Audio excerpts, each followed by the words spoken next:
Hey everyone, this is Disc Junkie, and today I'm standing out here in the beautiful sun. It's a lovely winterish day. By now you've seen me customize my old Honda CR-V 2006 for several videos, and probably pretty used to it by now. But today I'm doing something very different because I'm not actually customizing my Honda anymore. I've actually traded in my Honda for a brand new vehicle, so from now on I'm going to be customizing my 2012 Jeep Wrangler. And I'd been looking at the Jeep for a number of years, seeing it as a bit of a dream car, but never really felt that I would be able to buy one or whatnot. But all of a sudden I had some money saved up, and I felt that the old Honda was having more and more issues. And I felt that, eventually it would just be a car that broke down and died on me. And I thought, if I'm gonna get a new car, I might as well, get something that I really want.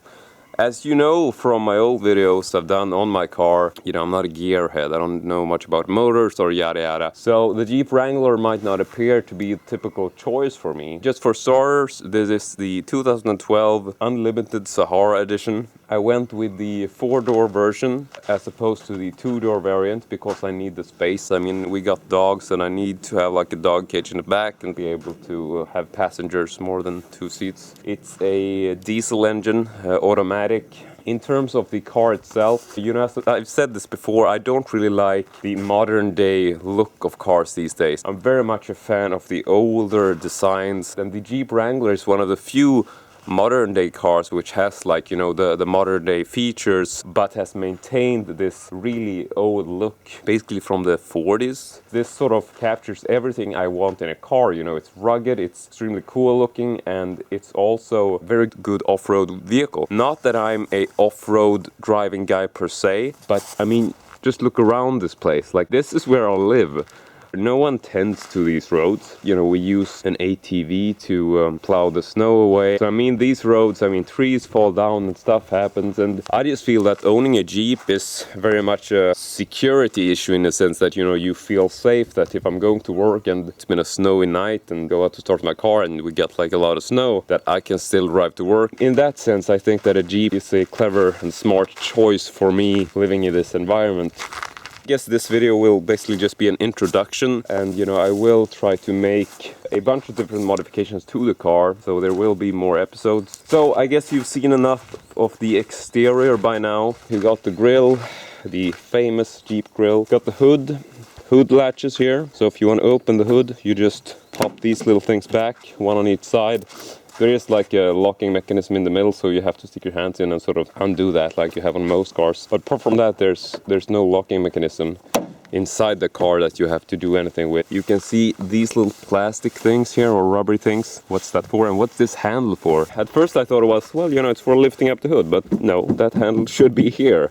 There's no point going all the way here trying to lift the hood. Decided to Google that, and that's basically because you can flip down the windshield forward, and then that windshield rests on these rubber things, and you can secure it to the hood by sort of securing it to this little handle. So that's why that's there. And overall, I gotta say, I just love the Jeep for its design value. I mean, for one thing, it's a real cool car in terms of the overall design, but there are these little things which I think are amazing. Just looking at the windshield here, you can see that the little sun visor thingy, they've actually made that look like a Jeep grille. Just a small design thing which you don't even notice at first. And I'm gonna show you another thing on this side which I think is really cool. The black edge here on the front of the windshield. Right at the bottom left corner you actually have a small Jeep silhouette climbing up a hill. I don't know, I just think it's amazing when they incorporate design into a car like this. Going into the front seat here, you don't have any handles that actually pull, you just have a button, so you push this, pops open. You can notice right from the beginning the doors just fall open like this. That's because there is no sort of spring mechanism to keep them in one place. It's very easy to open your door and not think about it, drop it, and it dings the car next to you if you're in a parking lot. So fair amount of warning on that. We got a side step when we get into the car because it's quite a high car. Then we got the leather seats here. Oh, sorry, lens is completely dirty. See if we can clean that up.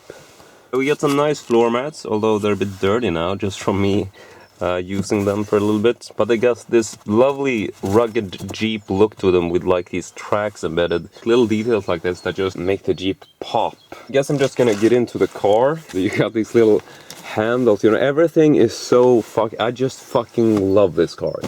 All this fucking roll cage and the handles and everything's just love it. It's not an extremely high car, but it's got a high enough base that you do want to make use of a handle getting in and out. You don't need to, but it can feel good to have there if you're not as tall as myself. Just looking at the interior, you know, everything is very rugged and very sort of just functional. It's more like a transport vehicle than any kind of luxury ride. Now, in terms of the roof here, this is actually removable and you can remove the entire roof as well as part of the back of the vehicle. That's why you have all of these little knobs and movable things. That's because you're going to twist this and then you can essentially remove the entire roof of the car. Here's your sun visor, can be detached and moved to the side. Very sort of industrial-like to me.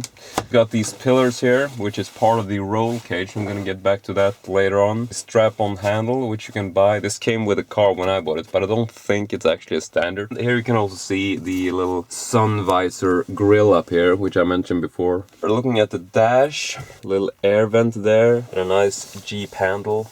Got this lovely engraving since 1941. And then we got the sort of media center in the middle. There's a small little place where you can place your phone or coins or whatever up here. Media center, place DVDs and whatnot. It's got the AUX port. If you flip this to the side, there's a USB port right behind it there.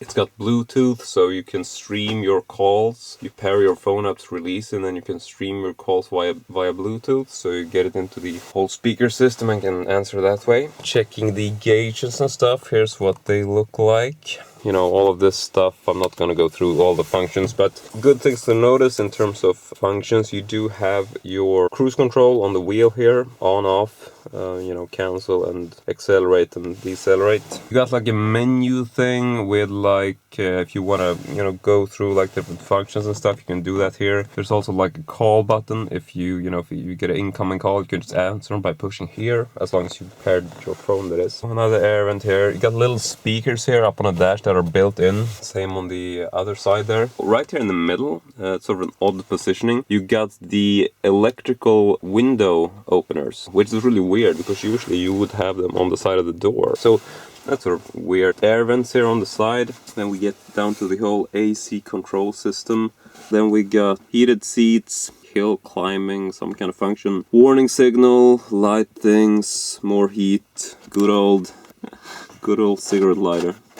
Who the hell smokes in cars in 2017? It's just crazy. Getting to the shifters here. This is an automatic, so here is your main shifter. You got your handbrake here, and then down here you have the secondary shifter, which is for your high gear, low gear thing. It actually has 2 high, 4 high, neutral and 4 low. Whereas 2 high is the one you will probably use most of the time for everyday driving. 4 high is for like the extreme conditions, but you're still driving at a fairly high speed. And 4 low is only for like getting out of extreme situations, like if you're going at really low speeds, you need to drive over a tree or whatever. You got a glove box here, which is quite small, and that's also one of the things, if you're gonna give like, you know, pointers for what I don't like about the Jeep, there's not a lot of compartments and stuff to store things. Like in the front here, normally you would have some kind of little additional sort of little thing here, but you know, all you have here is just this little pocket with like net on it, which is the same as you have on the doors. You know, there's no little compartment that's actually a pocket, you just have these little net pockets. So I mean, you can't put points or any kind of small items in there because they will just fall out. You got your cup holders, and then you do have this box, which is actually lockable. So this, as well as the glove box, are actually lockable. And if you open this up, you got like your little weirdo compartment here where you can clip plastic things, so it's sort of an old space. And then you got this sort of fits like placing a CD in here or something if you want to. But then this just flips up like so. And then you have like a really deep box down here. You can actually fit the instructions manual and stuff in here, as long as you don't have it in like the folder that it comes in. We also have like the USB port here, as well as a 12 volt port, same as the cigarette lighter. Now, this is the European model, I guess you would say. This is a car which was sold in Sweden. I noticed that on some American models or other videos that I've seen, you would have like an electrical outlet. But I'm guessing this is also something might not be for all models because I don't have that. So I don't know if it's an American thing or whatever, but yeah, no outlet for me here. And I also noticed that, you know, some models tend to come with like the auto start feature where you can basically double click your key and the car can start sort of on remote. I don't have that. I don't know why, but I don't. There's also a button here which doesn't have function on it. So I'm guessing that's why there's a missing button and also why my key doesn't have that button. But I think that's it for the front. I'm just gonna jump out of the car and get into the back seat. The roof, as you can tell, is pretty much the same. You can also see more of the roll cage now, the whole sort of pillars. They're not removable, they are part of the car, but the roof here, the white roof that you can see, that is removable. So you got like built-in speakers in part of the roll cage here. And looking at the back seat, we got the same really nice rugged floor mats. And I did place some boxes under here, just like these emergency kits and whatnot. And get this box out, you can see how big it is. It is a very slim looking box in terms of the height, but yeah, you can fit stuff underneath the seats if you want to. There's not a lot of space, but I had these back from when I owned the Honda CR-V, and luckily they fitted in here as well, so I decided to keep those. We got two more cup holders here in the back, but from that, the seat itself is very basic. You can flip the seats down. They're just in like two positions, the upright position or the folded down position. You get this little strap right here, like so. Here's a tricky thing. If you're folding down your seats using the front seat in like the backmost position, let me show you what happens. You will snag this little pocket and it will go down like so. So make sure that when you fold the seats, the little pocket goes past this without getting folded. Yeah. You see what happens right there. That's what happens. Move the front seat forward a bit. Once you have the seat in its fold down position, it actually levels itself out with the rest of the compartment. So it's a very big storage space in case you want to store stuff. But it's also important to notice that this means that the entire floor here is consumed by the fold down seats. If I fold this up, there is actually legs underneath here on hinges. So when you fold it up, there's actually quite a bit of space underneath the back seat, but you can't really use it if you know that you're gonna fold down your seats. So that's it for the back seat. Moving on to the luggage or trunk space. You first need to open up this door, the lower part of the door. Just your small door there, which has the extra tire on it. And then you have to flip up this window. And you have to do it in that order because it goes against the tire. So, not extremely functional, but it's such a cool car anyway. Quick look in the back here. You actually got quite a bit of storage space back here. There is a floor mat, which you can sort of fold up a bit. An additional compartment here. Moving this little thing to sort of unlock it. Flip this open, like so. Here is an extra little compartment where you can keep some spare bolts for like the soft top, or if you have, you know, other things. Then there's like an extra little compartment here. I decided to put the extra headrest for the center back seat here because the back seat will actually not fold down all the way if you have the center headrest on there. It won't go down. You can also remove this entire portion, like so. It's an entire plastic box, and then beneath it, not much else. You got your tire iron and your car moving up thingy, whatever it's called. English isn't my first language, so just fuck you in case you think that's a problem. Got a speaker in the back there as well, only on one side, sort of makes it look a bit odd. And an additional 12-volt outlet there. But apart from that, I think that's it for the trunk space as well. So basically, if you decide to take the roof off, the roof comes in portions, so you can basically strip the car down to a bare minimum. You can take off the front part here of the roof. The back part here all goes away as well. You can even remove the so-called hard top. So basically, if you just follow this line right here and right here, all the way here, over to the other side and the same. The entire top portion, including the windows, including the window for the back, you can lift that off entirely if you want to. Basically every Jeep also comes with the soft top as a standard, and the soft top is actually something I decided to place in my garage, but it's, I don't know, it's just this. I'm not gonna go into the doors locked, so why bother? The soft top is basically, you know, the same thing, but it's made out of like some kind of textile fabric rubbery thing with zippers, and you know, it's more of a summer thing, or if you're driving in the desert kind of thing.